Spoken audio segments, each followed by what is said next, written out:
l'inclassable Laurent Delahousse acceptait enfin de voir son portrait figé dans les rubriques du magazine Libération. Ce 12 juillet 2022, après 16 ans sur l'antenne de France 2 et 23 ans de journalisme, il se faisait donc finalement à l'idée de voir son nom en grandes lettres dans les colonnes de ce journal emblématique.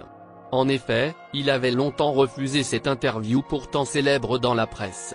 Mais il n'avait pas accepté de voir son portrait ressembler à tous les autres. Laurent Delahousse craignait, en acceptant ce genre d'interview, que le public puisse penser le connaître en ne découvrant qu'une partie de lui. Une facette figée par les mots de ses confrères et qui pourrait donc finir par ne plus lui correspondre tôt ou tard. Néanmoins, il s'est enfin prêté à l'exercice et on peut vous dire que son portrait est unique. Le métier de journaliste a tendance à avoir mauvaise presse. C'est un comble mais c'est vrai, le public peut avoir le sentiment que les médias ne véhiculent pas seulement des informations. Le sentiment que ce sont surtout des méthodes pour harmoniser les pensées et lisser les aspérités qui sont répétées dans les médias. Et il semble que Laurent Delahousse sorte de cette case imposée par les mœurs sans trop d'efforts. En effet, il est un journaliste à part, apprécié par les Français pour son professionnalisme mais aussi pour sa sincérité.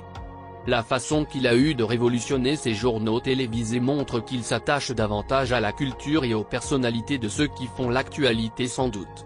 Aussi, il n'est pas partisan de s'enfermer dans une image lisse et consensuelle qui devrait être celle de tous les présentateurs télé. C'est pourquoi, dans son portrait chez Libération, c'est sans faux semblant qu'il évoque l'une de ses addictions. Sans pour autant en être fier, Laurent Delahousse préfère sans doute ne pas la cacher. Après tout, beaucoup de Français la partagent et connaissent comme lui la difficulté de s'en défaire. Sans plus de suspense, Laurent Delahousse est un fumeur invétéré. La cigarette fait partie de son quotidien et il ne parvient pas vraiment à changer ses habitudes dans ce domaine. Pourtant, comme il dit à nos confrères, ce n'est pas faute d'avoir essayé. Et encore une fois, c'est sans fierté qu'il évoque ce travers. En effet, le journaliste a essayé de porter des patchs et même de se faire hypnotiser. Mais rien n'a fonctionné, malgré sa volonté d'arrêter, il continue de fumer.